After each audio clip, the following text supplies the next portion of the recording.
Yo, what's good, everyone? This is GoldenClipZz here for the first episode of the GoldenClipZz podcast. Today with me, I have Legends Productions. Say what's up, Legends Productions. What's up? I have a list right here of stuff we will be talking about because he wanted to make a podcast. I was like, you know what? I'm down to do it. What are we talking about here? And I'm going to give you guys a little speculation of what we will be talking about when we pull it up. Little speculation. Don't show the phone, but let's talk about, let's just, overview. One is, how will CP3 work with the Warriors next year? CP3, yeah. Number 2 is, how will Marcus Smart hold down Memphis Grizzlies while John Morant is gone? Okay, yeah, that's a good one. Number 3 is, after Jimmy Butler's playoff run, is he top 10 in the league? Ooh! Number 4 is, which team who got a player from a trade will do best next season? Yeah. And who will be the top championship contenders for next year, and who are the best players in the league right now? These are some interesting topics. I think the most unique one is the Marcus Smart one, since nobody is talking about that right now. True. Alright, so you want to start from top to bottom then? Yeah, let's start with the CP3 thing. Well, since you're a Warriors fan, I think I should be asking you the question. Okay. How do you like the construction of the roster with CP3 if they do re-sign Draymond and get Draymond back? You did lose Jordan Poole, so that's a big factor, but how do you think you'll contend in terms of a championship, possibly? If Draymond signs back, the lineup will be CP3, Curry, Clay, Wiggins, and Draymond. So you'll have Curry running the 2. Yeah, it could rotate, but I feel like Curry running the 2, he's not the guy to run a 2. Come on now. He can do it, he will have the same impact as a 2. Yeah. But he's just born a point guard. 6'3", you can say he's a little above average as a point guard. Yeah, I feel like he'll have the same impact as a 2 guard though, because what he does already is basically what a 2 guard does.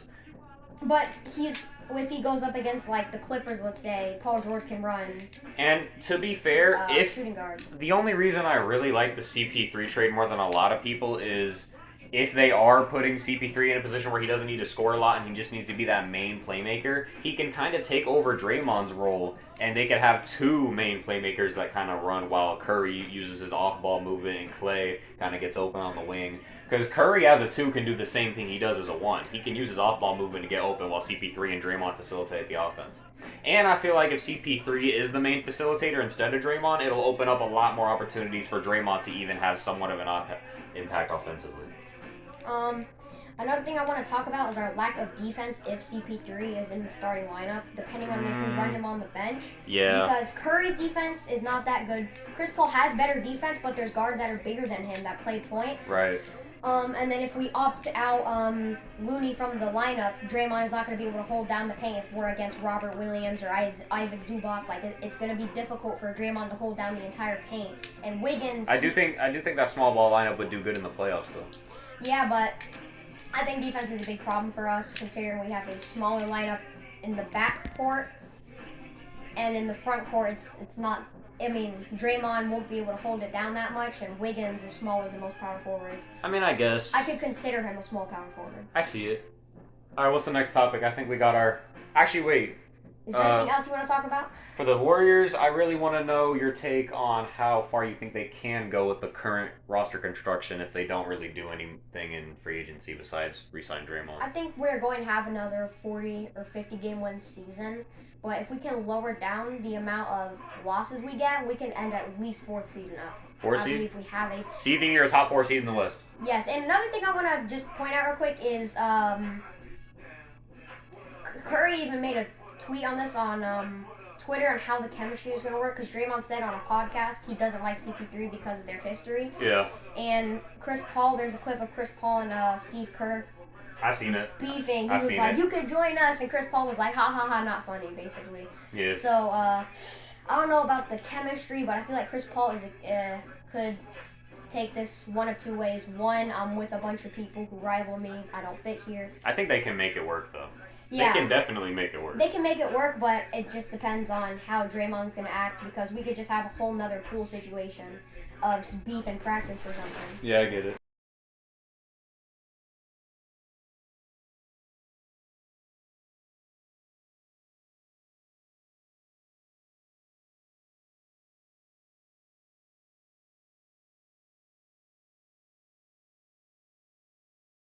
2 is how will John Morant hold, or how will Marcus Smart hold down Memphis while John Morant is gone? So basically, how good are the Grizzlies going to perform while Jaw's out and Marcus Smart takes his place?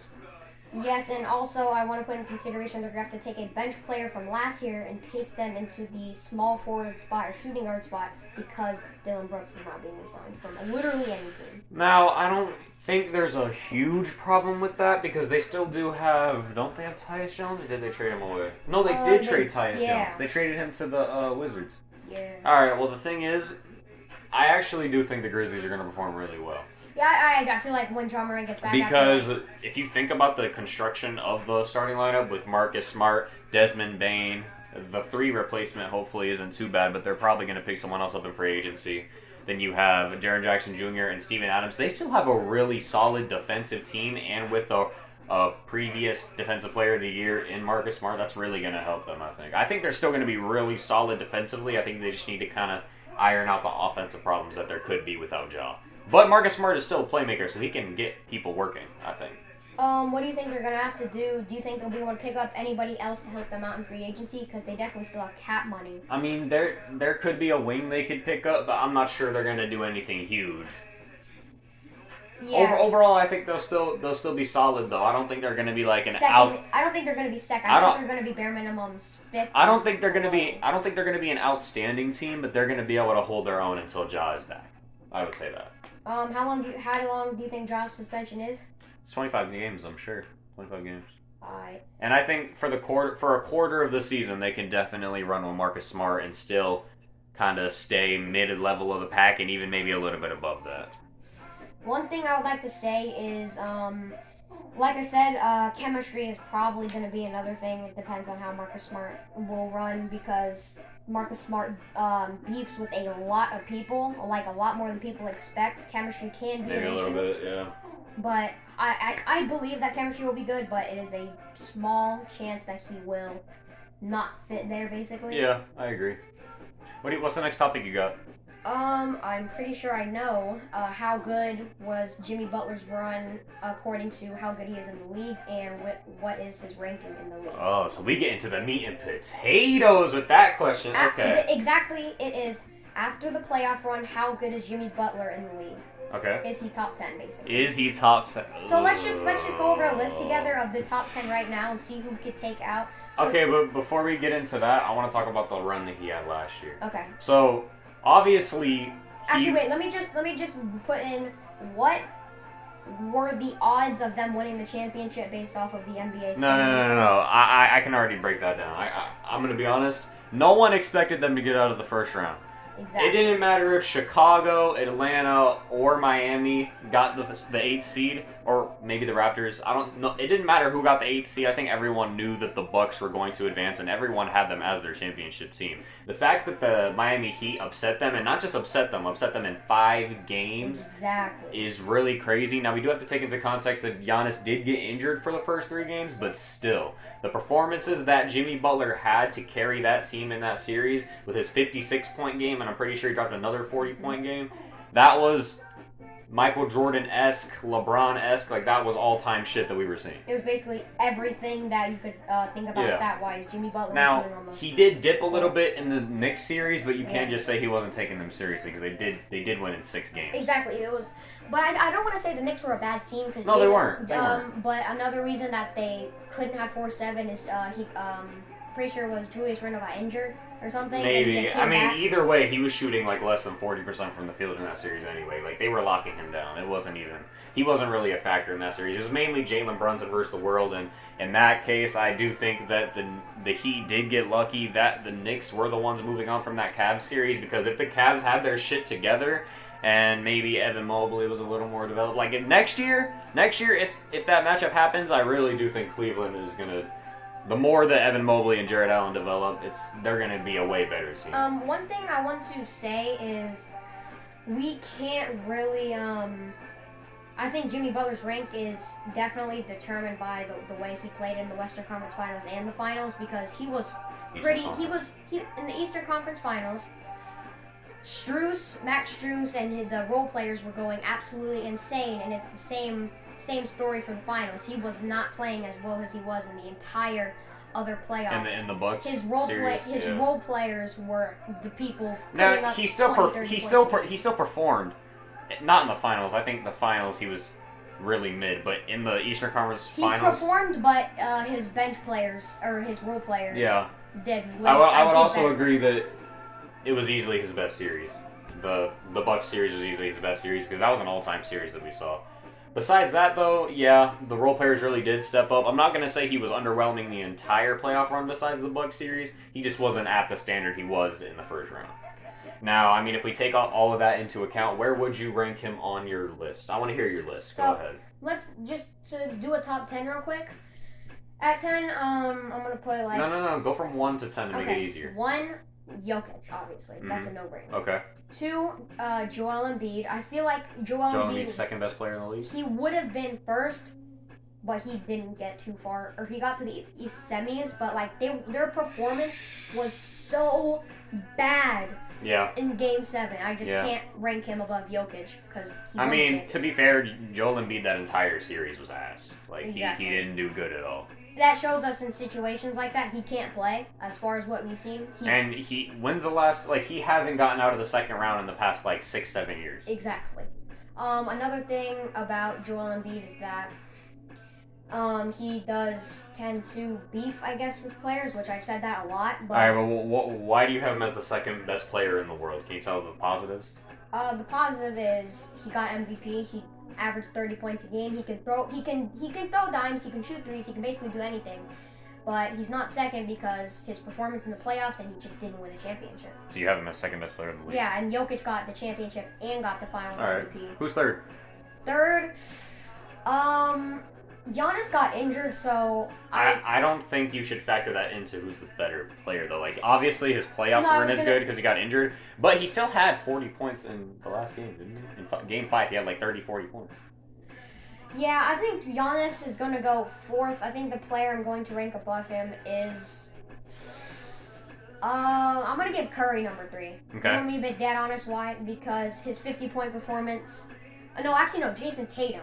And then Curry. Because Jason Tatum's 51-point performance... What? So you have Jason Tatum as the third best player, Curry is 4, and then...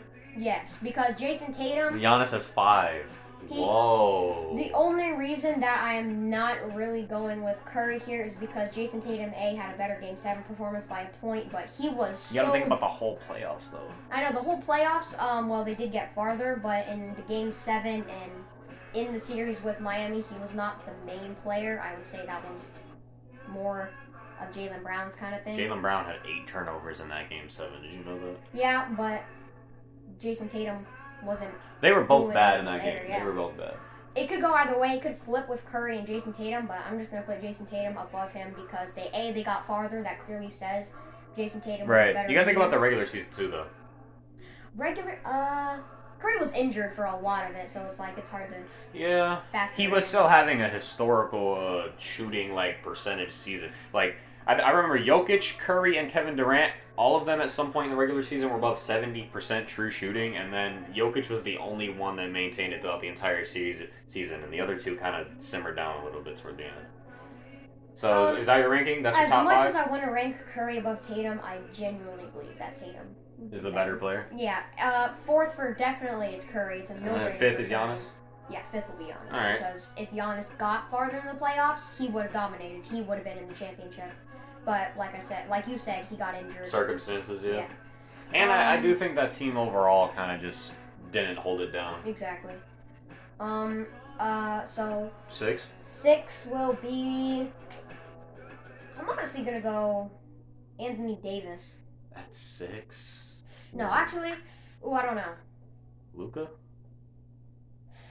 Yeah, he didn't make the playoffs, but he had a really good regular season. It will flip between, I feel like, Luka, because Anthony Davis' second round performance so you would go with Luka and then Anthony Davis at 7? Yeah.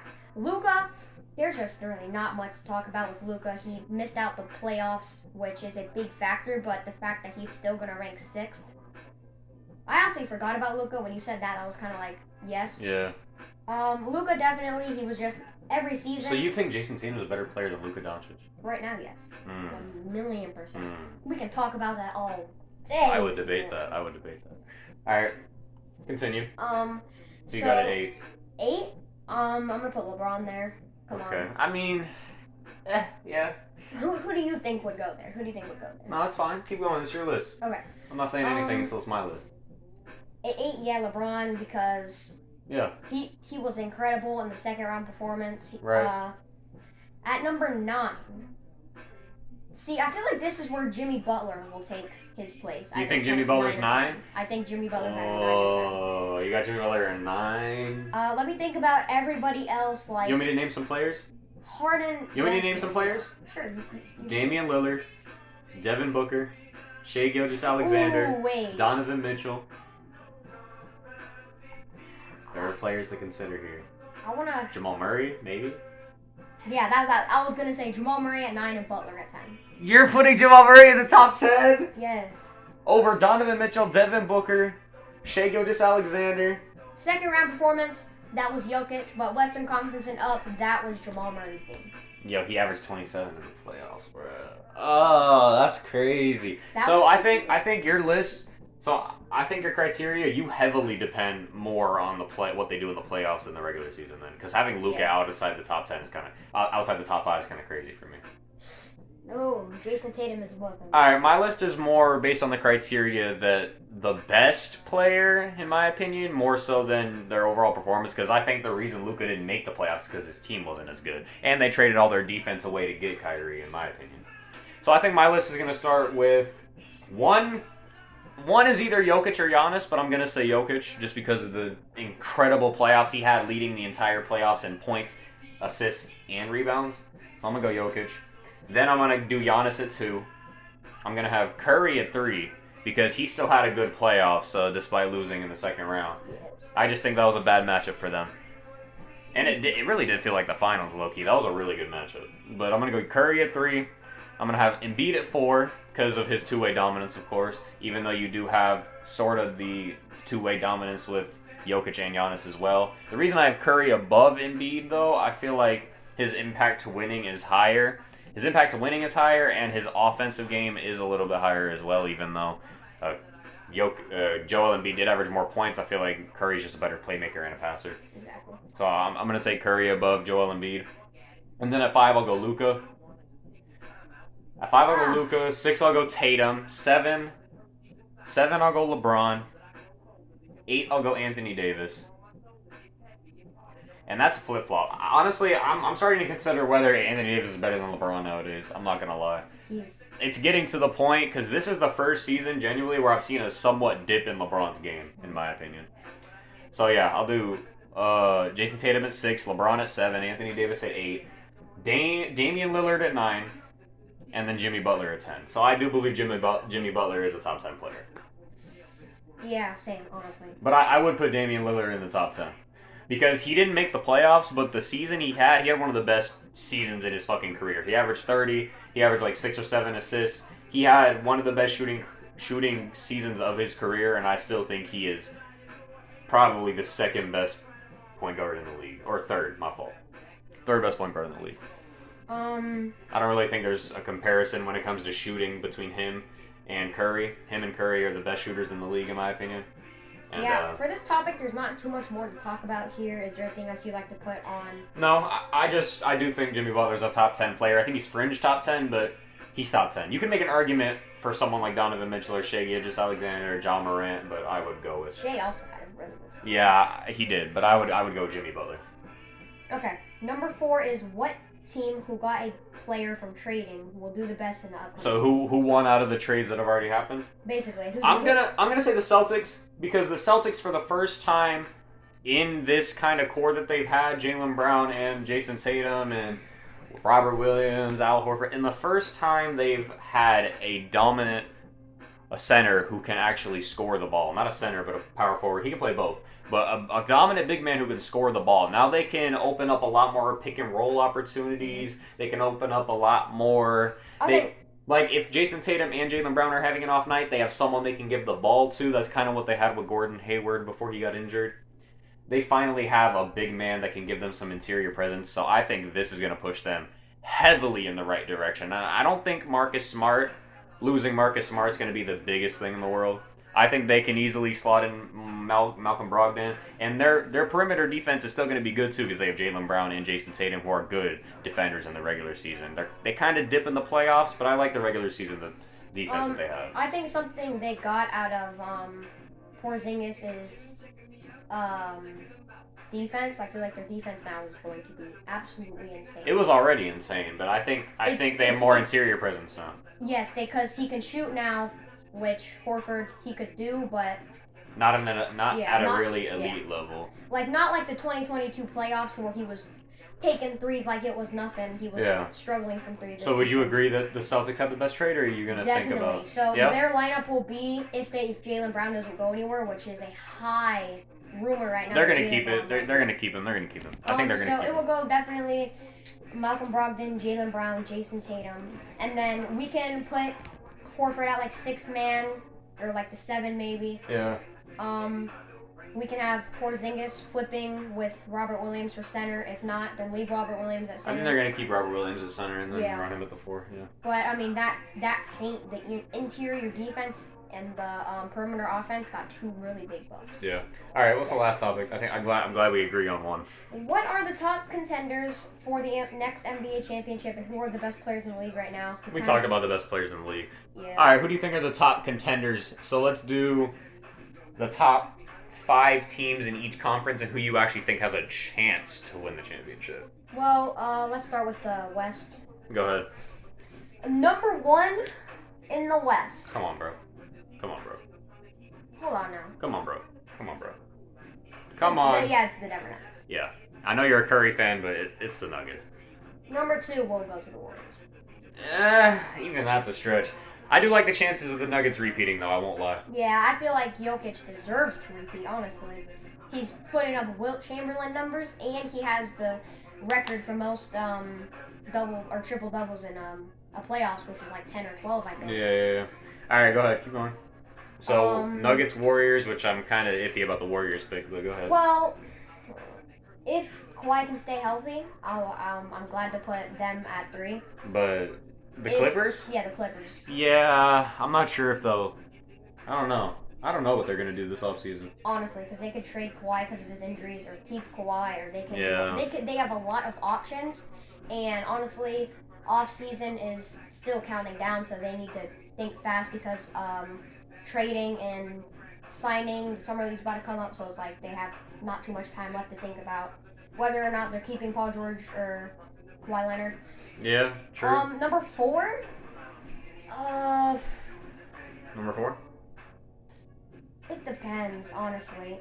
It does depend. The West is weird because you have the Grizzlies who don't get Ja back for 25 games. You have the Mavericks who we don't know what the fuck they're going to do this offseason, but they need to get defense. They already did do good with drafting that one center, though.